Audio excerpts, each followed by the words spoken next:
Hello everyone and welcome back to Strike Zone with St. Paul Saints Manager George Tsamis. Strike Zone is a weekly program that gives you, the fans, the opportunity to ask the St. Paul Manager questions about the Saints, baseball or sports in general, or just seek George's wisdom about life events.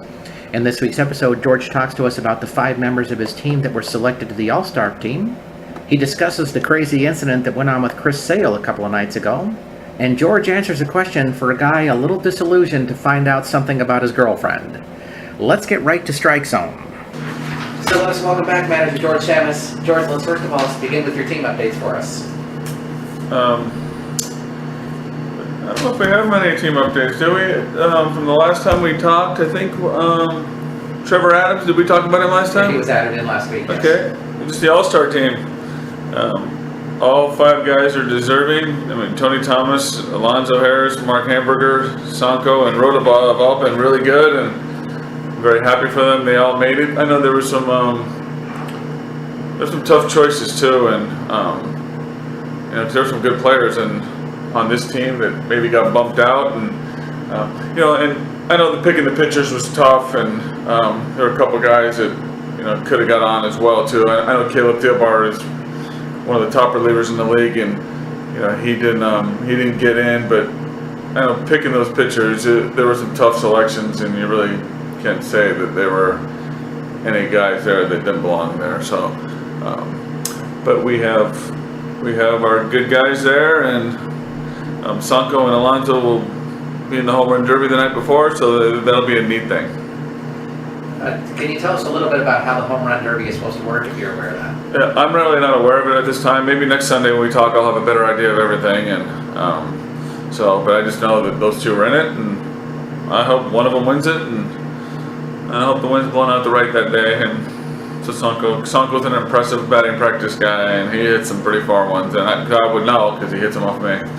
Are you going to be throwing the pitches for them? Whoever they want. If they want somebody else to throw, they'll throw. It's up to whoever they want to throw. It's fine with me. Excellent. Well, let us head to our fan questions this week. We first of all begin with John from St. Paul. He wants to know if you feel if any of your players were snubbed from the All-Star game.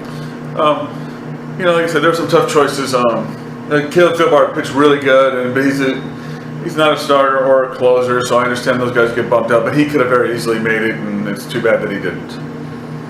Next up, we have Terry from Egan. He'd like to know if you participate in the All-Star game in some capacity, like as a coach. Yes, I will be there. I will be one of the coaches, and I'll be there doing whatever. They need me to throw batting practice. They need me to hit fungos. I'll do whatever they ask me.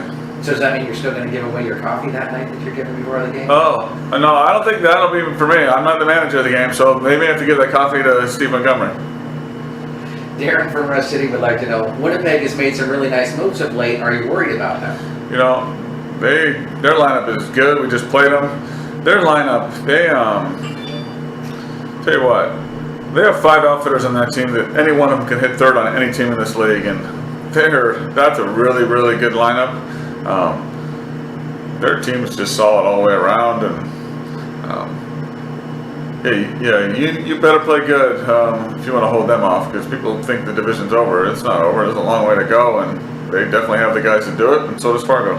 Plus, I would think they have a real good shot at the wild card, even if they don't win this division. Yeah, I believe Winnipeg and Laredo are tied right now, but Sioux City's right there, Gary's right there, Fargo's coming up right behind them, and Fargo's playing a little bit better, so a long way to go, and there's still plenty of teams that still have a shot. Eric from St. Peter asks, does it surprise you at all, after all the great players you lost from last season, that your team still has the best record in the league? A lot of teams lose players, so we do have the best record, but lately we haven't been playing very well, and we need to fix that and get back to where we were before. So I know we lost players, but every team in this league loses players, and it's the way it goes, and it's my job to find somebody else and replace them with the best guys possible.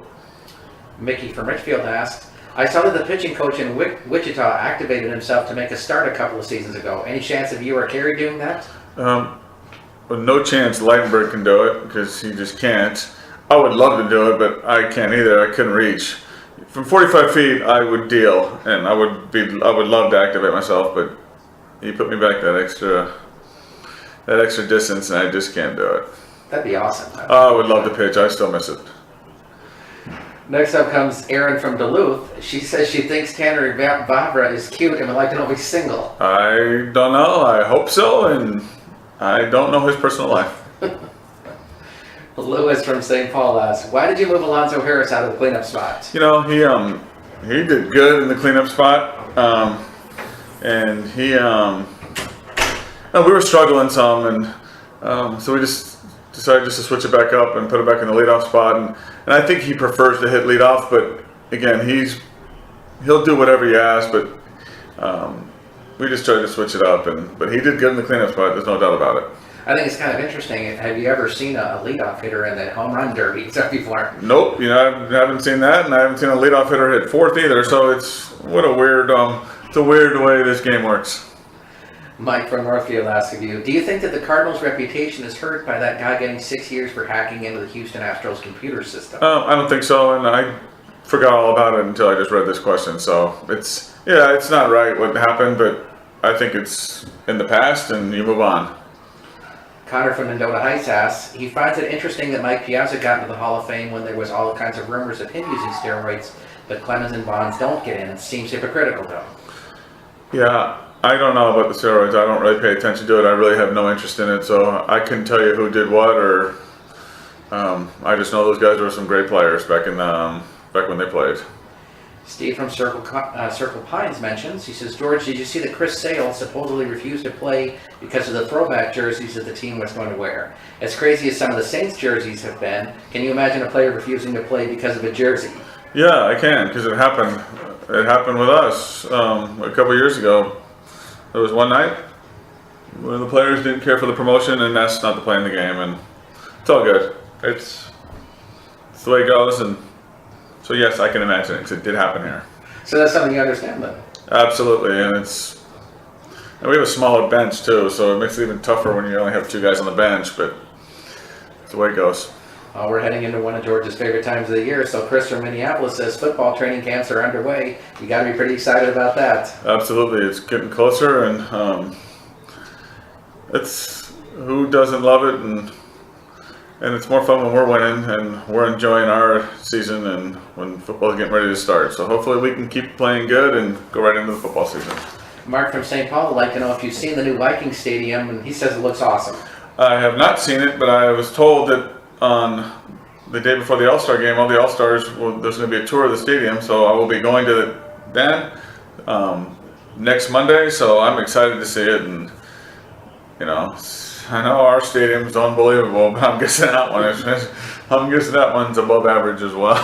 Yeah, I think what was it, 800 million or something like that. So. It'll be nice. So, Tom from Winona asks, Le'Veon Bell got hurt last season and had to sit out a bunch of games, then get suspended this season for using a banned substance. I don't get it. Do you? Yeah, I don't know the facts of it. You hear, you read about it. Is it true? If it is true, what can you say, man? It makes you wonder, but I wasn't there, so I don't know what happened. Marty from St. Paul comments, he says there is a call to eliminate the kickoff in football. I think that is the most exciting play in the game. Don't you think that will ruin the sport, or is this just a product of the need for greater safety? I don't know. They should just keep it, and it's part of football. Just keep it, and if you don't want to return the kicks, then just kick off from the 35-yard line. I don't even know where they kick off from. They've changed the rules so many times. I don't know anything. And I still don't know the catch rule. And nobody listening here knows the catch rule either. That's the absolute truth.